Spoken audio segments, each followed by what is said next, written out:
তাহলে ব্যাংকটা করেছেন কি জন্য, কার জন্য? বাংলাদেশ জাতীয়তাবাদী দল ফাইন্যান্সিয়াল ডিসিপ্লিনে কোনো কম্প্রোমাইজ করবে না। আমরা দৃঢ়ভাবে বিশ্বাস করি যে ফাইন্যান্সিয়াল ডিসিপ্লিন ছাড়া কোনো দেশ এগোতে পারে না, এবং যে কারণে বাংলাদেশ ব্যাংকে যিনি দায়িত্ব নিয়েছেন, একজন বলেছেন উনি ঋণ খেলাপি না, গভর্নর সাহেব ঋণগ্রস্ত। মানে স্পিকার, এই হাউসের মধ্যে ঋণগ্রস্ত না এমন কেউ আছে?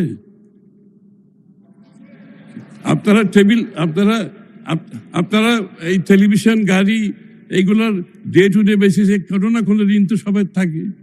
হ্যাঁ, ঋণ নাই? হ্যাঁ, ও তো তাইলে ব্যাংক করেছেন কি জন্য? তাহলে ব্যাংকটা করেছেন কি জন্য, কার জন্য?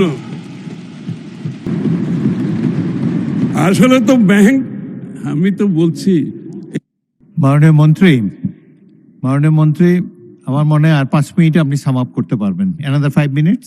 Thank you. একজন ভদ্রলোক, একটা গভর্নর বাংলাদেশে খুব ভালো কাজ করছে। আমাদের ফিডব্যাক হচ্ছে প্রাইভেট সেক্টর বলেন, সর্বস্তরের মানুষ একটা গভর্নরকে বলছে, অনেকদিন পর একজন গভর্নর আসছে যে ডিসিশন দিতে পারছে, সঠিক decision within the framework of law. আপনারা একটা ঋণগ্রস্ত বলে তাকে আন্ডারমাইন করতেছেন। এটা হচ্ছে কি? এটা হচ্ছে আপনাদের চিন্তার প্রতিফলন। আপনারা কোনোভাবেই সঠিক কাজটাকে গ্রহণ করতে রাজি নেই। আপনারা চেয়ারম্যানের কারণে আপনারা টাকা উইথড্র করে নিয়ে যাচ্ছেন। তাদের এখানে একটা যোগসূত্র আছে, যারা টাকা নিয়ে যাচ্ছে, যারা ব্যাংকের ভিতরে বিশৃঙ্খলা সৃষ্টি করছে, ব্যাংকের বাইরে বিশৃঙ্খলা সৃষ্টি করছে, যারা এই প্রস্তাবটা আজকে এনেছেন, তাদের মধ্যে একটা যোগসূত্র আছে বলে তো মনে হয় আমাদের কাছে। সুতরাং মাননীয় স্পিকার, আমি শেষ করছি এই কথাটা বলে, বাংলাদেশ জাতীয়তাবাদী দল ফাইন্যান্সিয়াল ডিসিপ্লিনে কোনো কম্প্রোমাইজ করবে না,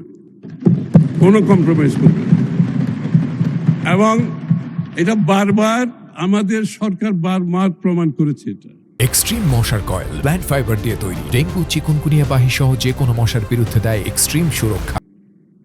এবং আমাদের ফাইন্যান্সিয়াল ডিসিপ্লিনের কারণে, প্রুডেন্সের কারণে বাংলাদেশের ইকোনমি বারবার ঘুরে দাঁড়িয়েছে।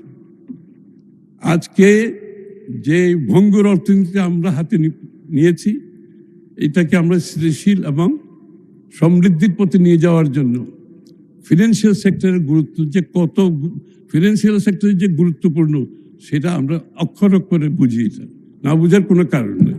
সুতরাং আপনারা নিশ্চিত থাকতে পারেন, ইসলামিক ব্যাংকের ভবিষ্যৎ বিএনপির হাতে খুবই সেফ, একেবারে নিশ্চিত থাকতে পারেন। হ্যাঁ, আপনারাই তো বলেছেন শহীদ জি এটা বিল করেছে, তাহলে তো আরো বেশি নিশ্চিত থাকবে, কোনো চিন্তার কোনো কারণ নাই। এমন কোনো কাজ করবেন না, মাননীয় বিরোধী দলের নেতৃবৃন্দকে বলছি আমি, এমন কোনো কাজ করবেন না যে বাংলাদেশের মানুষ হতাশ হয়। একটা গণতান্ত্রিক সরকার দেশ চালাচ্ছে, একটা বিশাল সমর্থন নিয়ে একটা গণতান্ত্রিক সরকার দেশ চালাচ্ছে। এটাকে একটু সময় দেন। যে কোনো কারণে, যে কোনোভাবে আপনারা একটা অস্থিতিশীল অবস্থা যদি সৃষ্টি করে বাংলাদেশের মানুষের কাছে যদি মনে হয় আপনারা এই কাজটা করছেন, এটা আপনাদের রাজনীতির জন্য ভালো হবে না। আমরা চাই একটা স্থিতিশীল বাংলাদেশ। সুতরাং এই যে ব্যাংকের বাইরে যারা আছে, ব্যাংকের ভিতরে যারা বিশৃঙ্খলা সৃষ্টি করছে, আইনের চোখে তারা কিন্তু দোষী। বিএনপি সরকার যথেষ্ট ধৈর্যের পরিচয় দিচ্ছে, আইনের চোখে তারা দোষী।